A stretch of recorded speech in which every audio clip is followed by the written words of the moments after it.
தமிழ் தேசிய அரசியலை ஒரு கல்யாண மண்டபத்தில் பேசிட்டு இருந்தாங்க. இந்த அரசியல் இன்றைக்கு வெகு மக்களிடம் போய் சேர்ந்து நீ என்ன தனியா நின்று என்ன புடுங்குவா போற அப்படின்னு கேட்கிறாரு. ஒரு பொதுவெளியில் ஒரு 35 லட்சம் ஓட்டு, 35,17,000 சில்லற ஓட்டை வாங்கியிருக்கிற ஒரு சீமான் அவர்களை பார்த்து, நாம் தமிழர் கட்சியை பார்த்து அவங்க வேஸ்ட், இங்க இருக்கிற தமிழர்கள் ஆட்சி அதிகாரத்தை நோக்கி வருவதற்கு எது தடையாக முட்டுக்கட்டையாக இருக்கிறது? தமிழர் அல்லாதவர்கள். உங்களை விட்டா தமிழ் இல்லைன்னா தமிழின் அடையாளம் நீங்க தானே, முத்தமிழ் அறிஞர் நீங்க அப்படின்னு இங்க சொல்லியே பிழைப்பு நடத்திய ஒரு பெரும் கூட்டம் இங்க இருக்கு. வைகோ இருக்காரு, ஒரு உதாரணத்துக்கு எடுத்துக்கோங்க. அவரை மாதிரி அகநானது புறநானது அதெல்லாம் யாரும் பேச முடியாது. நான் பிறப்பால் தமிழ்நாடு இருக்கிற என்னால் கூட ஏதோ ஒரு 4-5 திருக்குறள் சின்ன வயசுல படிச்சிருப்போம் மனப்பாடம், அதுல பேசுவோம். என்னால வைகோ ஓர நிக்க முடியாது. இப்ப நான் தமிழ் சொல்ல வேண்டிய அவசியம் இல்லை. ஆனா பிறர் தமிழ்னு சொல்றான்னா, ஏமா இருந்தால் தமிழ் கத்தினுக்கிறான், நான் கம்முன்னு தானே இருக்கிறேன் அப்படின்னு அவரை உத்து நோக்கிற போது அவர் தமிழர் அல்லாத இருக்காங்கல்ல. அப்போ இந்த அரசியல் திமுக ஓட்டு போடுங்க சாமி அப்படின்னு சொல்ல வேண்டியதானே. தோழர் மருதையர் இப்ப திமுக மருதையனா மாறி நிக்கிறார். அப்படிங்கிற போது தியாக தோழர்லாம் ஏமாத்திரம். வயிறுன்னு ஒண்ணு இருக்கு இல்லைங்க. நாம் தமிழர் கட்சி அலுவலகம்னு ஒரு கட்சி அலுவலகம் வைக்க முடியல, விடுதலை சிறுத்தைகள் கட்சி அலுவலகம் வைக்க முடியல கர்நாடகாவில். நம்ம தமிழ்நாட்டை ஒரு தமிழர் ஆளுவங்க அப்படிங்கறது ஒரு குத்தமா? இந்த நாட்டுல காசு கொடுத்தா தான் ஓட்டு போடுவேன், சரக்கு கொடுத்தா தான் ஓட்டு போடுவேன் அப்படிங்கிற நிலை தாண்டி ஒரு 31 லட்சம் இன்னைக்கு 35 லட்சமா மாறி இருக்கு. இது முழுக்க நாம் தமிழர் கட்சிக்காரெல்லாம் இல்ல. தமிழ்நாட்டின் நலனை காப்பதற்கு சீமான் போன்ற ஆட்கள் வரணும். சீமான் அரசியலை அழிக்கணும்னா அது வளர்ந்து போச்சு. சீமான் அழிச்சிட்டா சீமான் அரசியல் முடிஞ்சிடும் இவங்க நினைக்கிறாங்க. அது நிச்சயமா முடியாது. இந்த அரசியலை சீமானே நாளைக்கு பேசலனாலும். வணக்கம் சார். வணக்கம். 2024 பாராளுமன்ற தேர்தலில் நாம் தமிழர் கட்சி 8% வாக்குகள் வாங்கி அங்கீகரிக்கப்பட்ட கட்சியா மாறி இருக்காங்க. இந்த வளர்ச்சி தொடர்ந்து மாநில கட்சிகளா இருக்கட்டும், தேசிய கட்சிகளா இருக்கட்டும் எதிர்ப்பு தெரிவிக்கிறாங்க. குறிப்பா தமிழிசை சவுந்தரராஜன் என்ன சொல்றாங்கன்னா, நாம் தமிழர் கட்சி வளரக்கூடாது அப்படிங்கிற மாதிரி சொல்றாங்க. ப. சிதம்பரம் அவர்கள் எச்சரிக்கையா இருக்கணும், இந்த வளர்ச்சி நம்ம எச்சரிக்கையா இருக்கணும் அப்படின்னு காங்கிரஸ் தரப்புல பேசுறாங்க. அதே மாதிரி காங்கிரஸ் கட்சியில செல்வ பெருந்தகைவர் என்ன சொல்றாங்கன்னா, இது ஆபத்து அப்படிங்கிற மாதிரி சொல்றாங்க. நாம் தமிழர் கட்சி வளர்றது ஆபத்து தமிழ்நாட்டை பொறுத்தவரைக்கும். இவங்கெல்லாம் கட்சி தலைவர்கள். ஏதோ ஒரு கட்சிக்கு ஒரு முக்கிய பொறுப்பாளர்னு வச்சுக்கோங்க. இந்த கிராமத்துலாம் சொல்லுவாங்க ஒத்த வீட்டுக்காரன் வேணுவான். அந்த மாதிரி ஒத்த ஓட்டு வாங்கினவன், அரை ஓட்டு வாங்கினவன், செல்லாத ஓட்டு, செல்லாத கேண்டிடேட்டு, இவங்க எல்லாருமே இன்னைக்கு நாம் தமிழர் வளர்ச்சிங்கிறது எதிரானது அப்படின்னு சொல்றாங்க. இது என்ன இவனுக்கு அர்த்தத்தில் சொல்றானுங்க, இல்லை இவனுங்க யாருக்காக சொல்றாங்க, யாரோட குரலா சொல்றாங்க அப்படிங்கிறது ஒன்று இருக்கு. இப்போ நீங்க தமிழ் தேசிய அரசியலுங்கிறது சரியா தப்பான்னு ரெண்டாவது அவங்க பேசுற மாதிரி நம்ம அதை தனிச்சு வச்சுப்போம். தமிழ் தேசிய அரசியலை ஒரு கல்யாண மண்டபத்தில் பேசிக்கிட்டு இருந்தாங்க. நீங்கள் அது நாடு கடந்த தமிழர்கள் அரசியலாக இருக்கட்டும், இல்லை அந்த அரசியலாக இருக்கட்டும், எந்த அரசியலாக இருந்தாலும் ஒரு கல்யாண மண்டபத்தில் கூட்டம் போடுவாங்க. ஒரு தடவை ஒரு 300 பேர் வந்தான்னு வச்சிங்களேன், அடுத்த தடவை வருகிற போது ஒரு 320 நபர்களாக கூடியிருப்பாங்க, இல்லை 280 கூடியிருக்கும். ஒரு 10 பேர் 20 பேர் கூடியிருப்பாங்க, குறைஞ்சிருப்பாங்க, அவ்வளோதான். இந்த அரசியல் இன்றைக்கு வெகு மக்களிடம் போய் சேர்ந்து நீங்கள் விற்கிறது போக, நீங்கள் பிரபாகரன் படம் போட்ட டிஷர்ட்டை அந்த மண்டபத்தில் விற்றது போக, அவர்களாக பிரபாகரன் உருவம் பொறித்த அந்த டிஷர்ட்டுகளை சட்டைகளை அவர்களே தயாரித்துக் கொள்கிற அளவுக்கு இன்றைக்கு அந்த உணர்வு வளர்ந்திருக்கிறது. அது பிரபாகரனோடு நிற்கல, தமிழர் மண், தமிழருக்கான அரசியல் அப்படின்னு வளர்ந்துருக்கு. இங்க ஆண்டாண்டு காலமாக ஒரு முதலாளி இருக்கார்.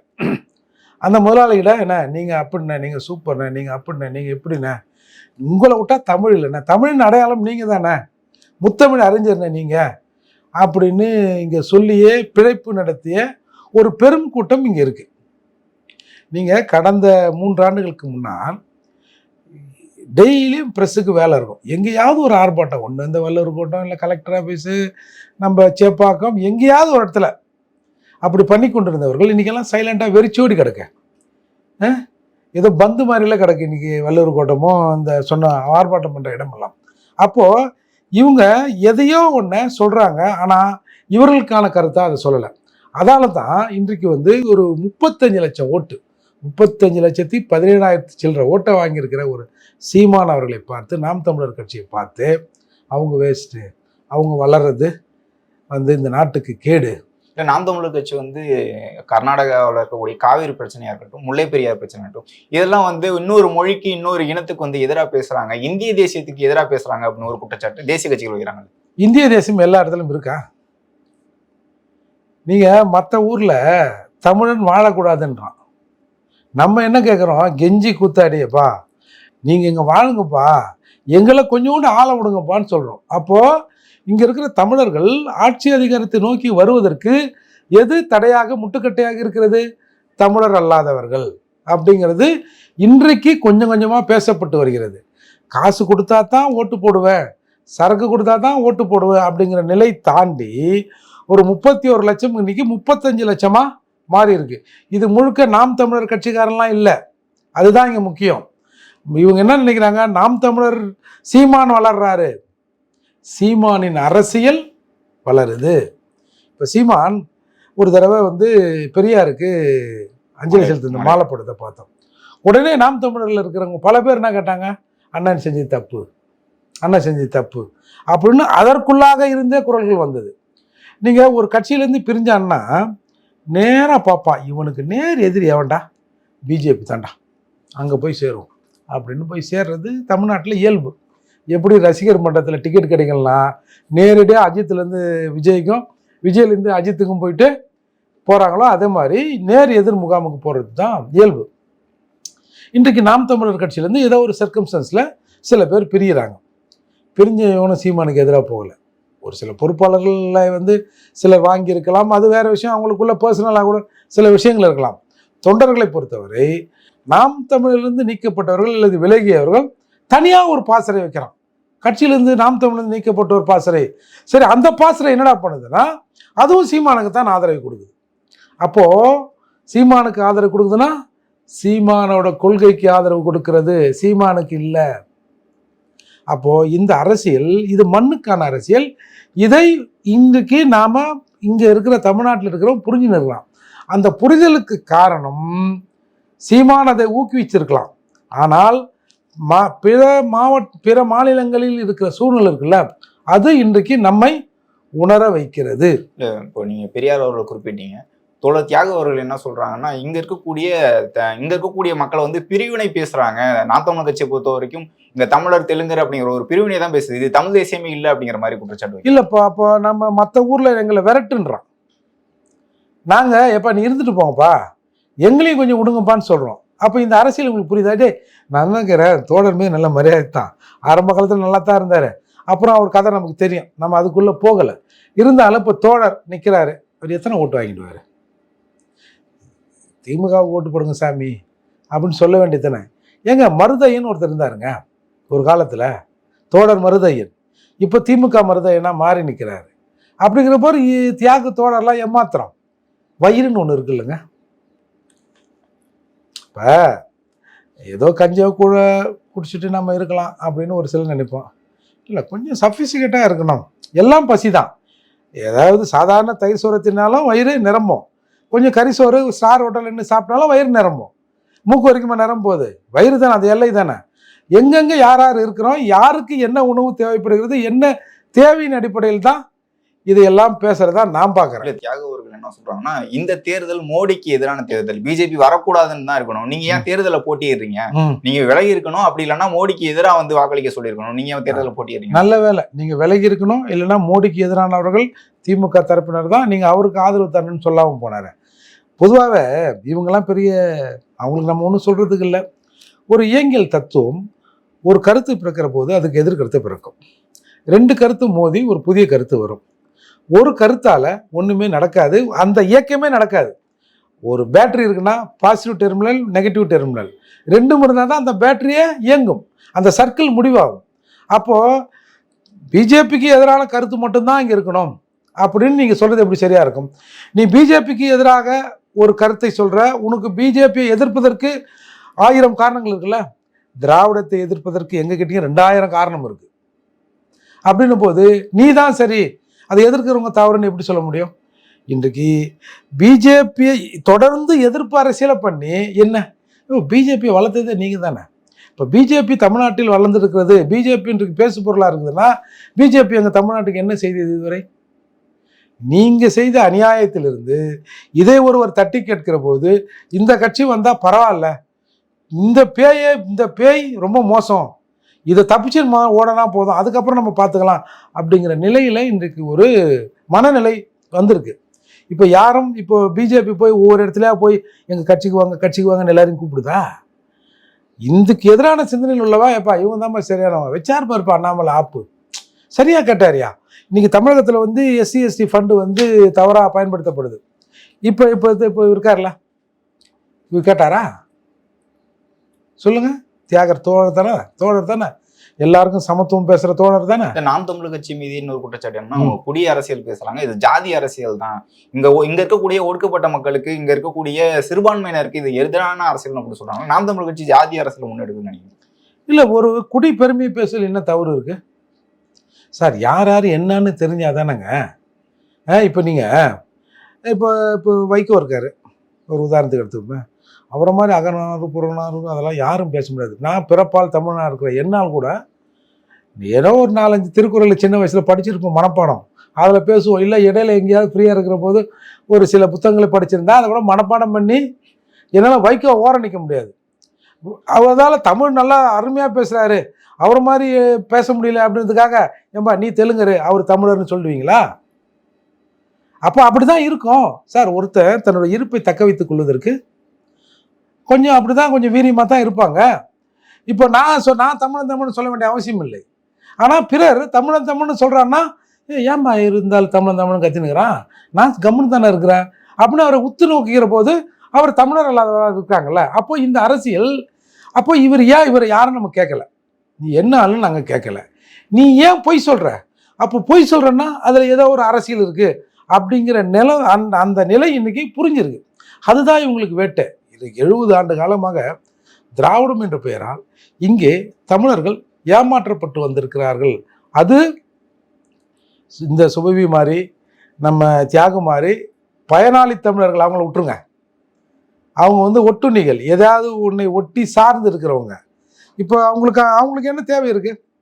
இப்போ இவங்க கிட்ட ஒரு ஒரு ஒரு உதாரணத்துக்கு ஒரு 1000 பேர் தொண்டர்கள் இருக்கிறான்னு வச்சுப்போமே, இல்லை ஒரு வாசகர் வட்டம் ஒரு 1000 பேர் இருக்குது. மாதம் ஒரு வாசகர் வட்டம் கூட்டம் போடுறோன்னா, என்னத்தோட நீங்கள் போன வாரத்தில் இந்த இதழில் இந்த மாதிரி எழுதிட்டீங்க அப்படின்னு கேட்பான். நீ எது சொன்னாலும் நீ சொல்கிறது தானே.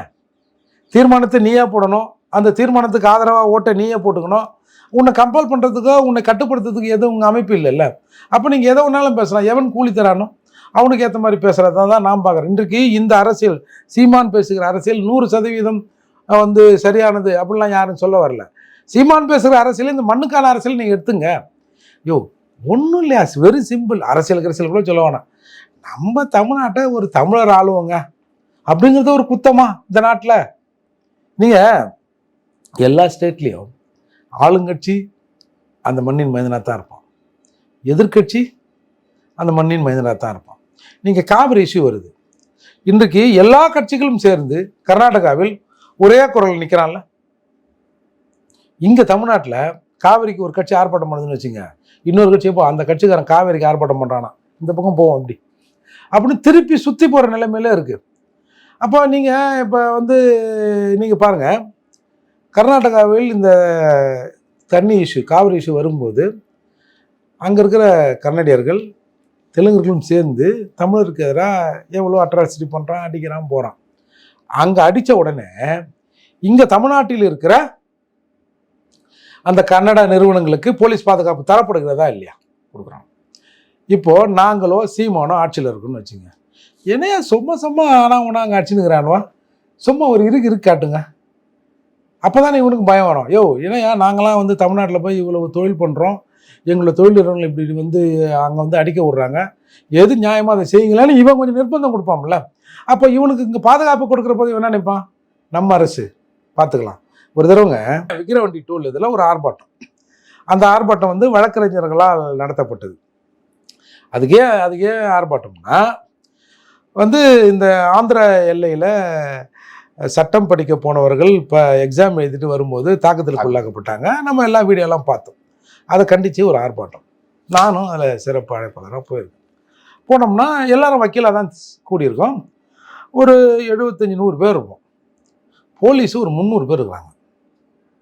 அதுவும் சாதாரண இந்த ஏஆர் போலீஸு, ஆம்டு போலீஸு, இல்லை அதிரடிப்படை அப்படிலாம் இல்லை, எல்லாரும் அதிகாரியாக நிற்கிறாங்க. பெரும்பான்மையானவர்கள் 2 ஸ்டாருக்கு கீழே யாரும் இல்லை. அப்போது இப்போ அங்கே இருக்கிறவங்க என்ன நினைக்கிறாங்க, என்ன எல்லாம் அதிகாரியாக போட்டு வச்சுருக்காங்க அப்படின்னா அது நம்ம பாதுகாப்புக்கு இல்லை.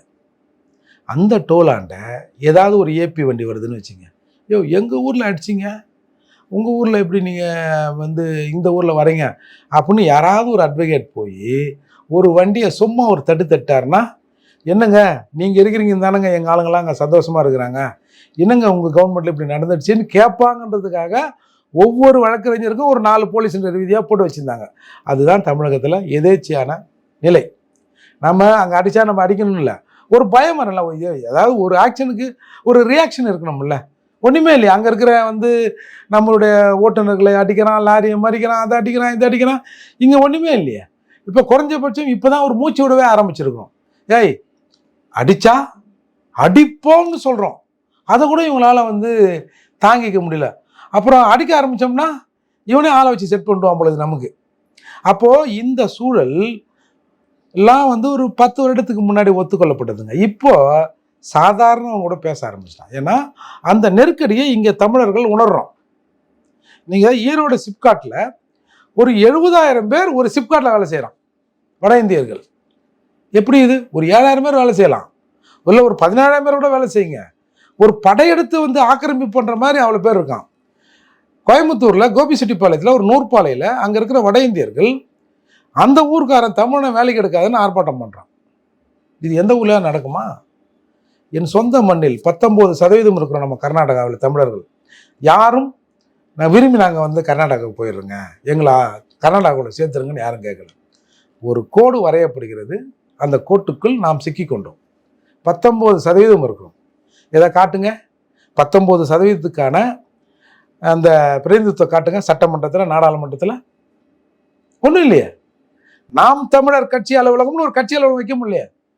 விடுதலை சிறுத்தைகள் கட்சி அலுவலகம் வைக்க முடியல கர்நாடகாவில். ஒசூர்லேருந்து கூட்டும் போயிடலாம் ஆளை ஒரு 10 பேரை எங்கால இருக்கிறான்னு. ஆனால் அங்கே கட்சி அலுவலகம் திறக்க முடியல.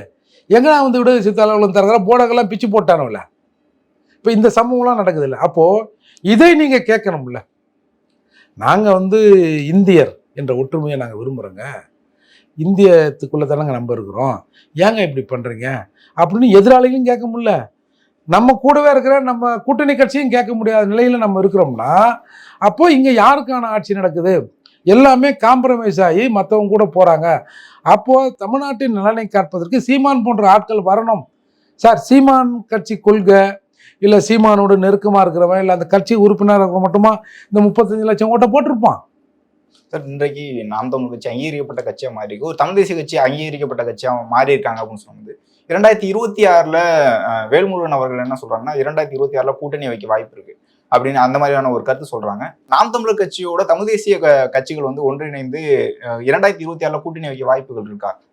அதிகாரத்தை நோக்கி பயணிக்க வாய்ப்பு இருக்காங்க? இல்லை, அதிகார நோக்கி பயணிக்கிறதுலாம் விட மாட்டாங்க. இப்போ திருமாவளவர்கள் நல்லா தெரியும், சீமா நம்மளோட கொஞ்சம் தன்மானத்தோடு இருக்கிறான் அந்த ஆள். ஏதோ அங்கங்கே ஏதோ பேசிக்கிச்சு 4 பேர் வந்து அரசியலாக அந்த தம்பிகள் வளர்க்கப்பட்டிருக்காங்க. சீமான் அவர்கள், இவர் நம்ம திருமாவளவனுக்கு அவருக்கு தெரியும். நீ என்ன வந்து தனியாக நின்று என்ன புடுங்குவா போகிற அப்படின்னு கேட்குறாரு ஒரு பொது வெளியில். சார், இப்போ பர்சனலாக ஆஃப் த கேமரா நம்ம வந்து பலரை கிறிஸ்டைஸ் பண்ணி பேசலாம், ஜாலியாக கூட பேசிக்கலாம். பட் ஒரு பொது வெளியில் ஒரு விஷயம் போகுன்ற போது அப்படி பேச முடியுமா? நான்லாம் நினச்சா கால் கிராம் வருவேனா அப்படின்னு பேசுகிறாரு. வெக்கம், மானம், சூடு, சொரணை பார்த்தா அரசியல் பண்ண முடியாதுன்றார். உலகத்திலேயே எந்த அரசியல் தலைவரும் சொல்லாத தத்துவம் இது. ஏன்னா ஒரு மனுஷன் வெக்கம், மானம், சூடு, சொரணை வரணுன்றதுக்காகத்தான் நீங்களாம் சொன்னீங்க பகுத்தறிவு, அந்த அறிவு, இந்த அறிவு, அது இது அப்படிலாம் சொன்னீங்க. பெரிய கருப்பு, இந்த கருப்பு நிறத்தில் இருக்கிற சிறிய சிகப்பு தான் பகுத்தறிவு, விழிப்புணர்வு. இது விழிப்புணர்வு ஆக ஆக ஆக சுயமரியாதை வர வர சிகப்பு பெருசாகவும் கருப்பு சிறுசாகும். அதுதான் திமுகவின் கொடி. திமுகவின் கொடியும் அதுதான். நாளடைவில் அந்த கருப்பு சிவப்பு சமமாக இருக்கா, சிகப்பு அதிகரித்து கொண்டே போகும், கருப்பு குறைந்து கொண்டே போகும் அப்படின்னு தான் வச்சிங்க. ஏண்டா என்னைக்கு வச்சிங்க? 56 கொடியை டிசைன் பண்ணிங்க, அப்படியே தானே இருக்குது. இப்போ 47 திமுகவை நீங்கள் வடிவமைச்சிங்க, 47, 49 காலகட்டத்தில் அப்படியே தானே இருக்குது. அப்போது விழிப்புணர்வு, இந்த மக்கள் வந்து விழிப்புணர்வு பெறணும், சுயமரியாதை பெறணும், சுயமாக சிந்திக்கணும். ஏன் சுயமரியாதைனால பெரிய வார்த்தை, சுயமா சிந்திக்கணும். மானமும் அறிவும் மனிதனுக்கு அழகுன்னு சொன்னீங்க. வெக்கம், மானம், சூடு, சொரணம் பார்த்து அரசியல் பண்ண முடியாதுன்னா அப்போ எதுக்கு பண்ணணும்? அப்போ இதை சொல்ல வைக்கிறதுல ஒரு குரூப். அப்போ அந்த குரூப்புக்கு எதிராக இந்த குரூப் இதெல்லாம் பண்ணுது அப்படின்னு இங்கே ஒரு விழிப்புணர்வு அரசியல் வருகிற போது அந்த குரூப்புக்கு கோவம் வருதோ இல்லவோ, அந்த குரூப்பால் வயிறு வளைக்கிற ஒரு கும்பலுக்கு நம்ம வாயில மண்ணு வந்துடும் அப்படின்னு நினைச்சு தான் ஒட்டு மொத்தமாக இன்னைக்கு நாம் தமிழருக்கு எதிராக ஒரு அவதூறை பரப்புறாங்க. சீமான் அரசியலை அழிக்கணும்னா அது வளர்ந்து போச்சு, சீமான் அழிச்சிட்டா சீமான் அரசியல் முடிஞ்சிடும்னு இவங்க நினைக்கிறாங்க. அது நிச்சயமா முடியாது. இந்த அரசியலை சீமானே நாளைக்கு பேசலைனாலும் சீமானால் அந்த அரசியலை பயின்றவர்கள் பேசுவாங்க. இன்னொரு குற்றச்சாட்டு இருக்குல்ல சார், நாம் தமிழர் கட்சி வந்து தமிழ்நாட்டை தமிழ்னு ஆளும்னு சொல்லும்போது மற்ற கட்சிகளை விமர்சனம் பண்றாங்க. இவங்க வந்து தெலுங்கர்கள், இவங்க கன்னடர்கள் அப்படிங்கிற மாதிரி விமர்சனம் பண்றாங்க. இது வந்து தவறான ஒரு அரசியல் குற்றச்சாட்டு வைக்கிறாங்க. இல்லை, இப்போ நம்ம இதை வகைப்படுத்தி தானங்க ஆகணும். எல்லாம் உயிரினங்கள் தான். ஆடு, மாடு, பன்னி, கோழி எல்லாமே உயிரினங்கள் தான். ஏன் அதை வகைப்படுத்தி ஆடு ஆடு கூட வைங்க, மாடை மாடு கூட வைங்க, ஆனால் ரெண்டுத்தையும் முட்டிக்க விடாதீங்க, சண்டை போட வச்சுக்காதீங்க அப்படின்னு சொல்கிறோம்ல? அந்த மாதிரி இதை எடுத்துக்க வேண்டியது தானே. ஏங்க, ஏன் சொந்த மண்ணில், தமிழ் மண்ணில் நான் தமிழன்னு சொல்கிறது அவ்வளோ பெரிய நேஷனல் குற்றமாங்க, தேசிய குற்றமாங்க? சரிங்க சார், இவ்வளவு நேரம் உங்களுடைய நேரத்தை ஒதுக்கி உங்களுடைய கருத்துக்களை தெரிவித்ததற்கு மிக்க நன்றி.